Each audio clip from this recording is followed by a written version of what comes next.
Thanks so much for this chance to talk to you about the World Development Report 2009, Reshaping Economic Geography. So what we try to do when we present it is to start by dramatizing the importance of place for prosperity by taking a quick look at three prosperous places. So the first of these three prosperous places is Tokyo. It's the largest city of the world, with 35 million people and more than a quarter of Japan's population packed into less than 4% of its total land area. The second prosperous place is the United States, the largest economy in the world, and not coincidentally, also where the population is the most mobile, where about 35 million people change their residence each year. The third prosperous place is Western Europe. It's the most connected continent in the world, but bitterly divided not so long ago, where countries now trade about 35% of their GDP and more than half of this with neighbors in the same region. Here's a fairly old picture of a densely packed train station in Japan. And here's a more recent one of people being crushed into trains by professional train packers. Those are the gentlemen with the uniforms and the white gloves.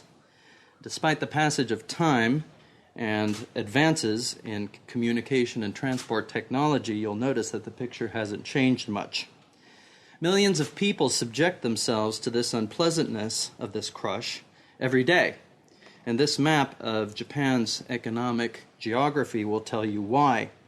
Tokyo generates a big part of Japan's wealth, and to get a share of it, people have to live close by.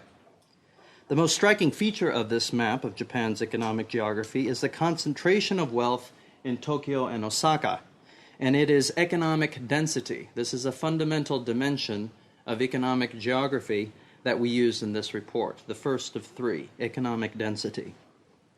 Now take a look at what happens in the United States every Thanksgiving on the last Thursday in November. These are all the planes that are in the air the Tuesday before that holiday, as about 35 million Americans try to get back to their families and friends. It's the start of winter in some parts of the U.S., particularly where I'm from in Chicago, so flights are often canceled.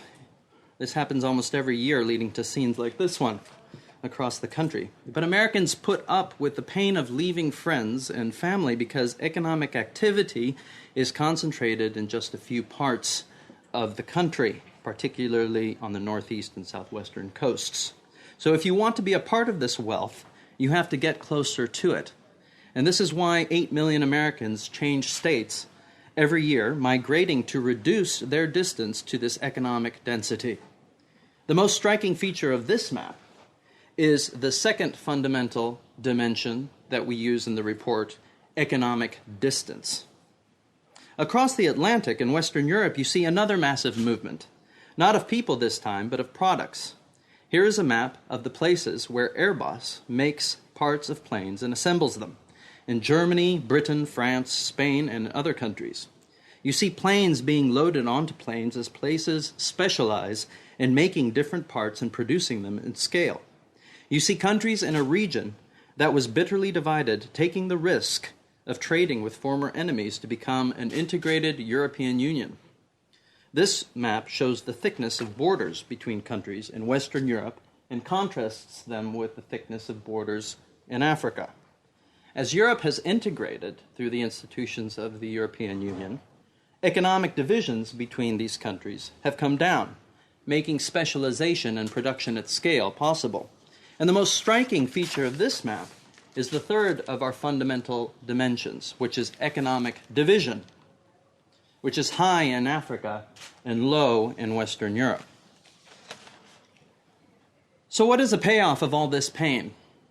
Densely packed cities, a mobile population migrating great distances, and enemies risking to trust each other to overcome divisions.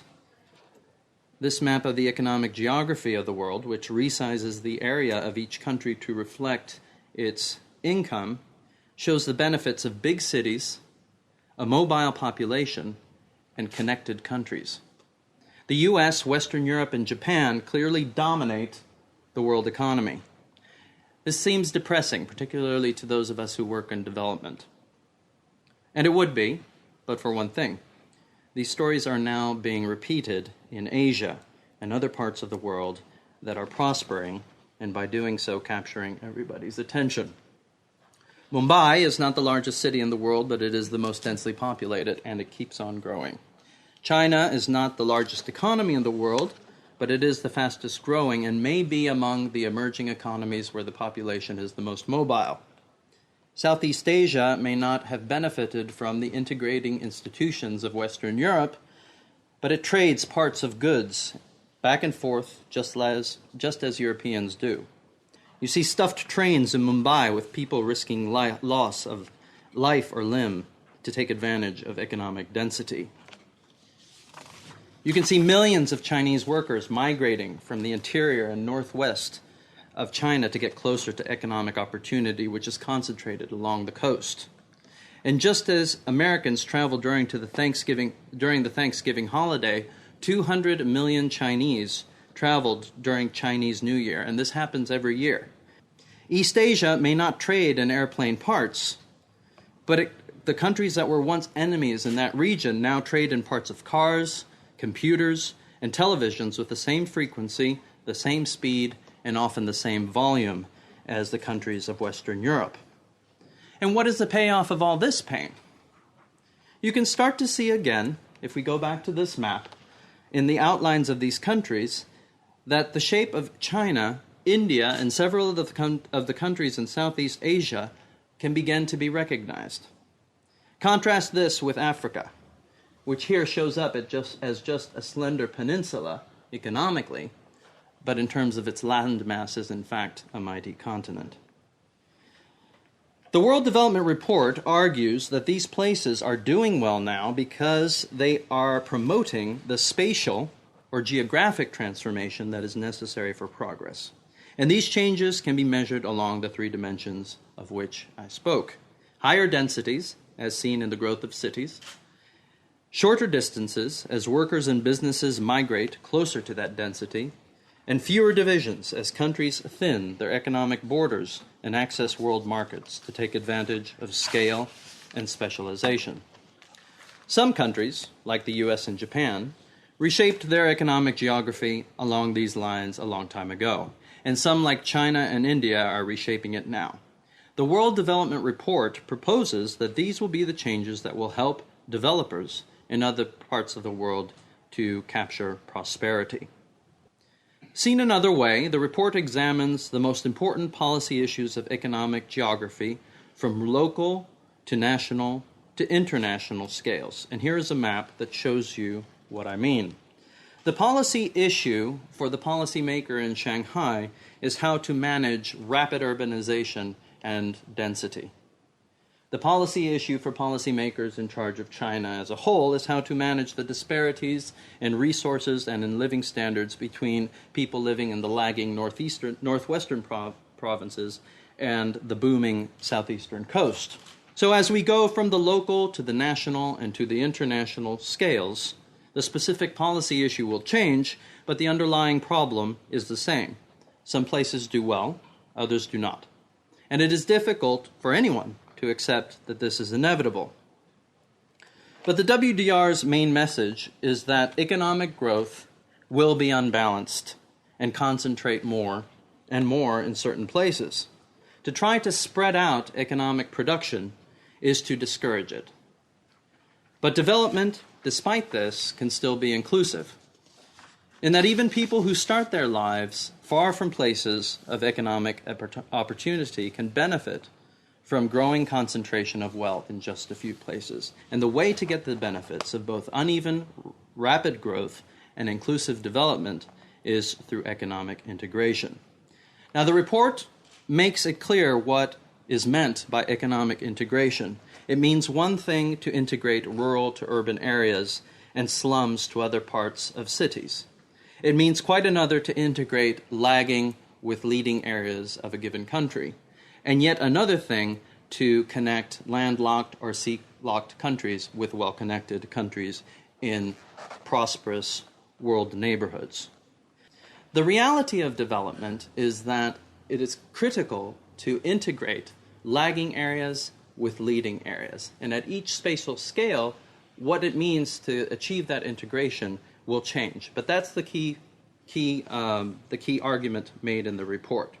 So the WDR calls for a rebalancing of this policy discussion to include all of the instruments that are at the disposal of policymakers, from institutions that unify all places in a given geography, to infrastructure that connects, and interventions that target spatially. Now let me give you some illustrations. The principles proposed in the WDR can help to prioritize policies for different stages of urbanization, essentially providing the elements of an urbanization strategy for the governments in developing countries. So here's a map of 3 areas in Colombia: Popayán, Bucaramanga, and Bogotá, each with a very distinct human geography in terms of density of settlement, which is what is shown by the orange shaded areas. The main objective of the policymakers is the same: to encourage economic density. And the principles for doing so are quite universal. In places that are mostly rural and economic activity is still sparse, this is the first panel on your left, governments should be as neutral as possible and put in institutional foundations for a possible urbanization, as it's very, very difficult for anybody to predict where urbanization will happen. Good land policies are central, and so are policies to provide basic services to everyone. In places that are urbanizing rapidly, here illustrated by the middle panel, in addition to these institutions that unify places, governments must put in place connective infrastructure so that the benefits of rising density are more widely shared. And in places where urbanization is already well advanced, and here we see this in the last panel, the highly urbanized area of Bogotá, besides institutions and infrastructure that connects, targeted interventions may be necessary to deal with problems like slums. But it's important that these interventions be accompanied or preceded by the investment in institutions and infrastructure in order for them to work. And we can speak a little bit more about that in the discussion. But the best illustration of how to use the concepts of density, distance, and division come from the use of poverty maps. Poverty maps can tell you a lot. They are good tools to tell you which places are poor. These are lagging areas of a country. And they can tell you where most poor people live. Often, these two aren't the same, because poor people have the greatest reason to move out of poor places. The report discusses how governments can tailor policies depending on the difficulty of the integration challenge, so that poverty reduction can be maximized in a country as a whole. So what I'm going to do is show you 3 poverty maps of China, Brazil, and India. In each one of these, the left panel will show you which places are poor, where the poorest place is the darker part of the map. The right panel will show where poor people are living, where every dot will represent 50,000 people who are living under the poverty threshold of that country. The problem of lagging areas of a country has one thing in common, no matter what country we're talking about. These places are economically distant from places that are economically prosperous. But besides this common problem of economic distance, places are very, very different. In countries like China, lagging areas are sparsely populated. In such countries, it doesn't make a lot of sense to spread expensive infrastructure into these places, or to give firms particular incentives to move production to remote areas. What makes far more sense is to provide basic services to these areas, even if it costs more to reach these distant households. Encouraging mobility of people is a priority, and institutions that help make land markets work better and provide security, schools, streets, and sanitation should be the mainstay of an integration policy. In countries like Brazil, some lagging areas may in fact be densely populated. Just like China, poor people have been able to move in millions from the northeast to the southeast. Everyone speaks the same language, and interregional mobility is not difficult for that reason. But many poor people still live in the northeast. Encouraging mobility of people from the Northeast is important, but so is enabling access to markets in the dynamic Southeast. In these cases, 2D cases, both institutions and infrastructure that connects these two coastal areas is necessary for greater economic integration. Countries of this nature would be Colombia and also Thailand. In a third group of countries, such as India, things are far more complicated. Lagging areas are densely populated. Almost 60% of India's poor people live in its poor places. And people find it far more difficult to move from these poor places to the prosperous places that are doing well around the capital area and in the southern parts of the country because of language, cultural differences, difference in caste, differences in religion. The maps for Nigeria would look very, very similar. In these cases, institutions and infrastructure need to be complemented by geographically targeted incentives for producers to locate their production in these lagging states. But these incentives should be designed very carefully so that they do not offset the unifying effects of these common institutions and connective infrastructure. A potentially promising possibility is for incentives to agriculture in these areas, which are still, in the case of India, mostly rural. In the WDR, we use the same logic at the international level as well, to classify regions of the world by the difficulty of their economic integration challenge. The common problem, as illustrated earlier, between Western Europe and Africa is divisions. And it's not a matter of just borders, but badly managed borders. Badly managed borders that create obstacles to the movement of capital, people, ideas, and goods. So the common problem is division, thick economic borders. But beyond this, the challenge differs according to which part of the world one finds oneself in. By examining the second dimension, distance, we are able to identify the international world neighborhoods into different types or categories. And here what we've done is used a measure of economic distance or the transport costs of getting goods to market, to the major world markets, here represented in the darker shades of green. So the darker the shade of green, the closer you are to the world's major markets. And of course, the lighter the color, the further away you are, and the higher the transport costs. Countries that are close to these world markets, here shaded in blue, includes those in Central America, Eastern Europe, and the island nations of the Caribbean. These neighborhoods face a relatively easy world integration challenge. Common institutions to help them become natural extensions of the large world markets they are close to would be the priority for their integration strategy. Countries and regions that are a little bit more distant from world markets, but which have their own home market, which is sufficiently large, which are represented here in green, are attractive to investors. And they face a slightly more difficult challenge because of their slightly farther distance from major world markets. But good institutions and regional infrastructure can help them access these markets. Examples are East Asia and increasingly South Asia, but Southern Africa and South America are also good examples of such regions.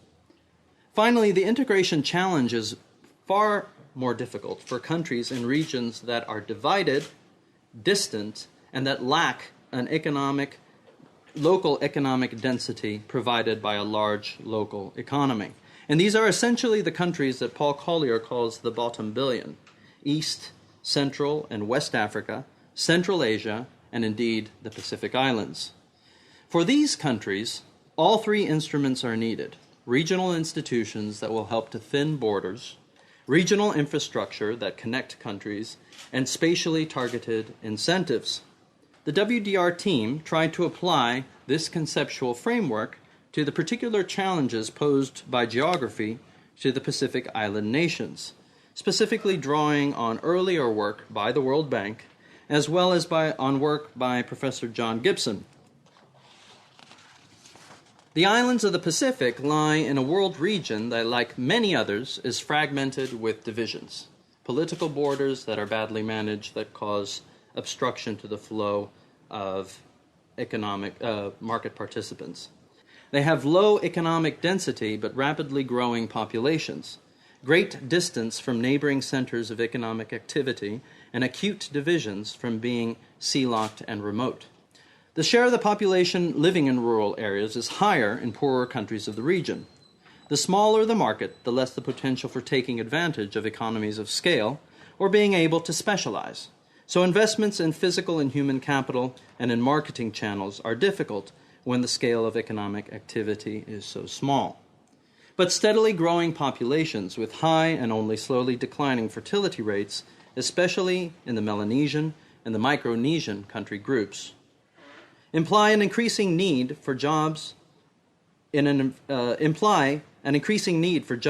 environment that is unlikely to meet this increased demand.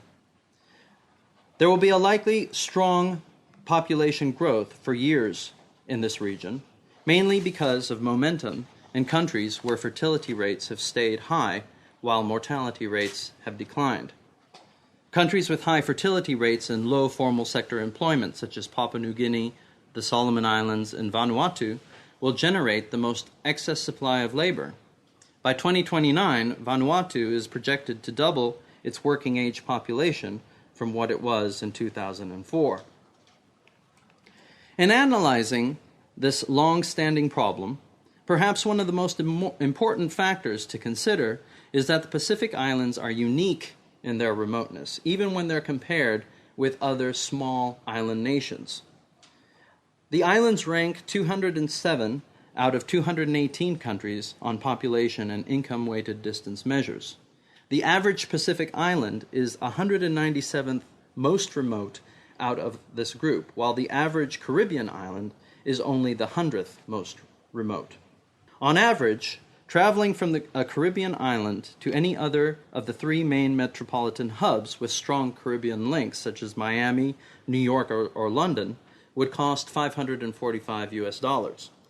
A similar trip, however, from the Pacific Islands to Auckland, Sydney, or San Francisco costs $1,289. So by this measure, the Pacific Islands are more than twice as remote as the Caribbean islands from the major places of economic opportunity. The islands pay a great price for their isolation. Besides paying higher transport costs, they are also faced with higher costs for energy and intermediate inputs, and typically higher wage costs and rents. So based on this analysis of applying the 3Ds, the WDR proposes a simple rule for addressing the constraints posed by economic geography. The objective is the same: economic integration. The principle is that as the dimensions of the challenge posed by geography increase, the number of policy instruments thrown at that challenge should also increase. Take a look at this table. Regardless of whether you're looking at the problem of economic integration locally, nationally, regionally, or even from the world perspective, the rule remains the same. Start with common institutions and ensure that everyone, wherever they may be living, benefits from these. Be more selective about where to invest in connective infrastructure, and be the most selective about where to use targeted interventions to encourage economic activity where it would not come up if left to the market. The rule of thumb, and excuse us for being cute, is an I for a D. If policymakers follow this rule, they will encourage economic growth. According to our conceptual toolkit and the application to the Pacific Islands, the region clearly will fall into the category with the most difficult and complex geographic challenge. And here we've put those regions in the last column. And so in order to tackle the problems of not only division, but also distance and low economic density, all three policy types are required. Our review of the work by others has found that spatially targeted trade preferences, which is one of the spatially targeted incentive policies that is identified in the report have caused a lot of inefficiencies in production in the island nations to date. Large per capita aid flows have had only limited impact on their competitiveness, and this is another part of the mainstay of spatially targeted policies. But from an outsider's perspective, let me venture that the failure of these policies could be a consequence of putting too much emphasis and too much hope in place-specific policy solutions. So the WDR argues for a far more balanced approach, led by investments in common institutions. Such investments would build human capital to prepare the populations in the Pacific Islands, not only to capture the benefits of their proximity to Australia, New Zealand, and the growing markets of East Asia, but also to pursue opportunity further abroad. The report and past reports by the bank and others suggest that greater migration of the Pacific Islanders towards centers of economic activity in other countries will likely have to form a large part of the solution. Analysis by others shows that an increase in labor outflows from the Pacific Islands would not only raise the welfare of those countries, but also that of large neighbors such as Australia and New Zealand. So to close, by starting with the simple rule of an eye for a D, policymakers will find that growth will still be unbalanced and still be concentrated in just a few places, because that's the very nature of the rapid growth that's so important to poverty reduction. But they will also find that they will make development more inclusive. They will almost certainly not succeed in making development painless, but they probably will make it worth the pain. Thank you.